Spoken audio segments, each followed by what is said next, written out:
Hello everyone, welcome to my YouTube channel study o'clock. अभी तक मैंने videos upload करी हैं साइकोलॉजी की, पॉल साइंस की एंड अब बारी है इकोनॉमिक्स की। Do subscribe to my channel. उसके बिना ये वीडियो आगे प्ले मत करना, please please please subscribe, it really means a lot to me. So today we're going to discuss about economics exam pattern, how you can score 200 out of 200। पर वो achieve करने के लिए बहुत ज़रूरी है कि आप पैटर्न ऑफ क्वेश्चंस को समझो जो पूछे गए हैं CUT में एंड उसी हिसाब से अपनी प्रिपरेशन करो, ताकि जब एग्ज़ाम में आपके सामने कोई क्वेश्चन आए तो आपको लगे कि अरे ये तो मुझे पता ही था, ऐसे क्वेश्चन आने हैं, तो आपके लिए चीज़ें बहुत आसान हो जाएंगी। इसलिए मैं टाइपोलॉजी ऑफ क्वेश्चंस पे इतना एम्फेसिस करती हूँ and pol science and psychology की वीडियोज़ मैं अपलोड कर चुकी हूँ एंड अब बारी है इकोनॉमिक्स की। इकोनॉमिक्स मेरे पास था being in humanities as well and बाकी ये वीडियोस ह्यूमैनिटीज़ के स्टूडेंट्स प्लस कॉमर्स के स्टूडेंट्स देख सकते हैं जिनके पास इकोनॉमिक्स है।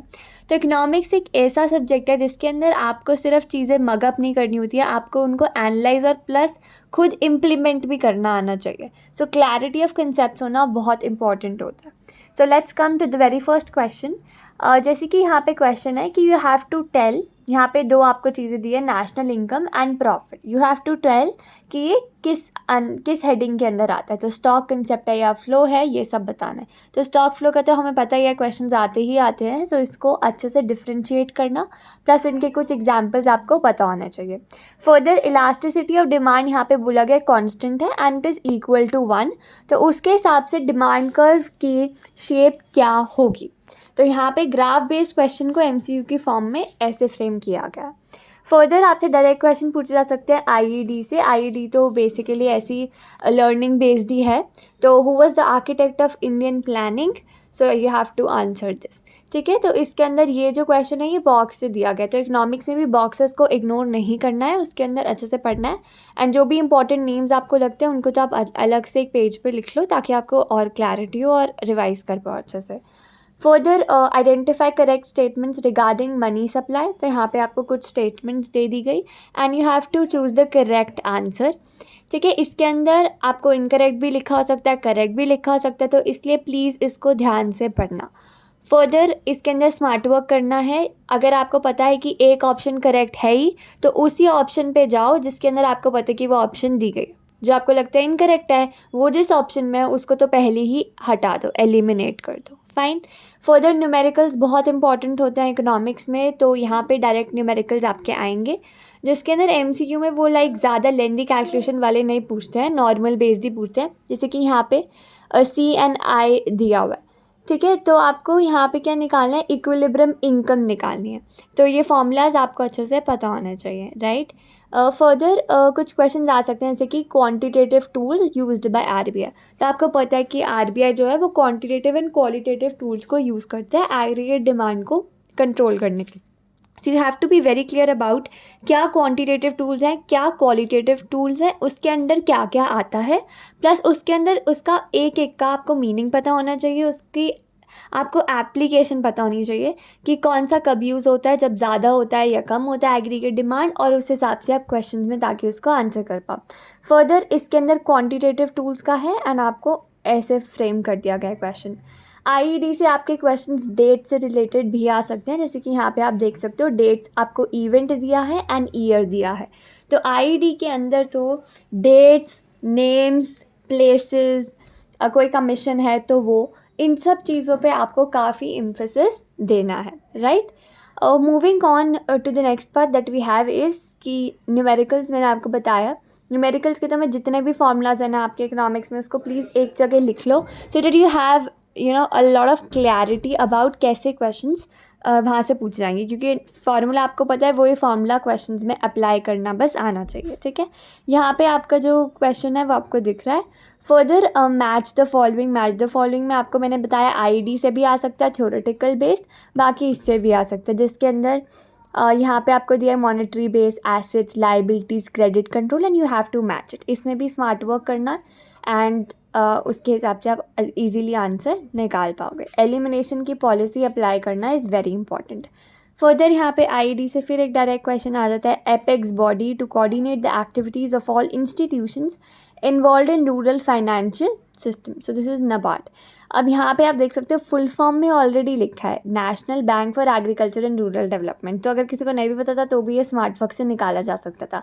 तो अपनी you have to keep your eyes ears completely open, ठीक है। तो ब्रेन को पूरा खुला रखना है, आइज़ को भी पूरा, एंड हर एक चीज़ को अच्छे से देखना है, एनालाइज करना है। हार्ड वर्क आप कर चुके हो, एग्ज़ाम टाइम में फोकस करना है आपने कि आपने स्मार्ट वर्क करना है, एंड जो हार्ड वर्क किया है उसको अच्छे से यूज़ करना है।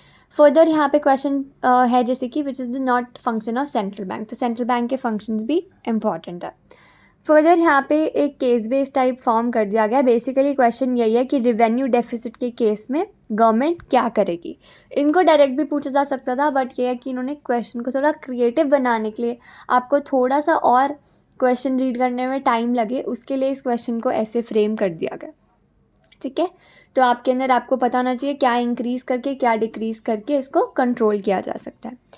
फर्दर करेंसी से रिलेटेड काफ़ी क्वेश्चंस आते हैं related to devaluation, appreciation, revaluation and appreciation. ये कुछ ऐसी टर्म्स है जो हर बच्चे को कंफ्यूज कर देती हैं। तो यू हैव टू अंडरस्टैंड कि क्या है, क्या ऑप्शन है, एंड प्लस उस हिसाब से आपको पता होना चाहिए कि कहाँ क्या अप्लाई होती है एंड किस चीज़ में, हाई में या लो, ठीक है। फर्दर या एक और मैच द फॉलोइंग हमें दिख रहा है। मैच द फॉलोइंग काफ़ी पूछे जाते हैं। मैंने आपको बोला है कि मैच द फॉलोइंग एक ऐसा एक क्वेश्चन होता है जिसके अंदर वो आपके 4-5 क्वेश्चंस को असेस कर लेते हैं। तो इसलिए दीज आर वेरी इंपॉर्टेंट कि डायरेक्ट है इंडिया पाकिस्तान कंट्रीज़ दे दी गई एंड किस में क्या है, तो हर कंट्री का पता होना इज़ इम्पॉर्टेंट। फर्दर यहाँ पे क्वेश्चन है कि when consumption function start from Y axis it indicates that.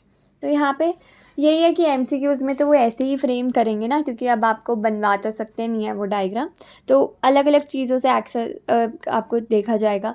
Y axis में पूछेंगे, कई बार एक्स एक्सिस में पूछ लेंगे, या इक्विलिब्रियम का पॉइंट बताओ, ऐसे करके आपको पूछ सकते हैं। या हो सकता है कि किसी क्वेश्चन में आपको डायग्राम भी प्रोवाइडेड हो। Further which of the following is included in the estimation of national income. National income के अंदर क्या इंक्लूड करना है, क्या नहीं इंक्लूड करना है, दिस इज़ द पार्ट जहाँ से क्वेश्चन आएंगे ही आएंगे। तो आपको क्लैरिटी होना बहुत इंपॉर्टेंट है। फर्दर ऑप्शंस देख के प्लीज़ कंफ्यूज नहीं होना है। नेशनल इनकम अच्छे से समझो एंड समझ आ जाएगा, ठीक है। फर्दर ये भी एक न्यूमेरिकल है, you have to calculate GDP-MP।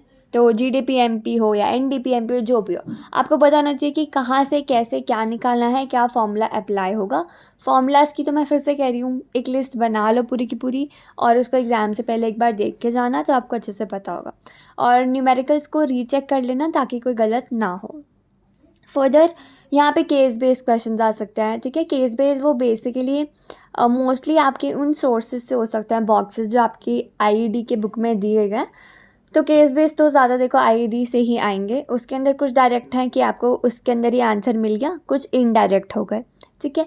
बाकी ये सस्टेनेबल डेवलपमेंट वाले चैप्टर से काफ़ी ज़्यादा केस बेस्ड आते हैं, तो उस चैप्टर से तो मतलब वो ज़्यादा केस बेस्ड ही देते हैं, ठीक है। तो केस बेस में यही है कि अगर आंसर मिल रहा है पैरा में तो देख लो, अगर नहीं मिल रहा तो फिर आपको अपनी नॉलेज को यूज़ करके उसको अप्लाई करना है, ठीक है।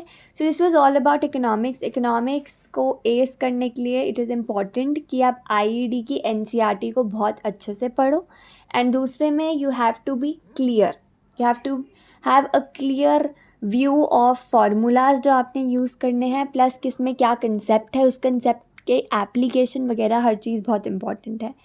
एंड आपको क्वेश्चंस कैसे आते हैं वो पता होना चाहिए। IED के अंदर जहाँ पे डेट्स हैं, कोई किसी का नेम है, कोई रेफरेंस है, कोई स्टेट की बात हो रही है, तो उन सब के अंदर आपको वहाँ से क्वेश्चंस पूछे जा सकते हैं, ठीक है। So prepare well and all the very very very best. Thank you so much and do subscribe to my channel, उसके बिना कोई नहीं जाएगा। So bye bye, see you in the next video.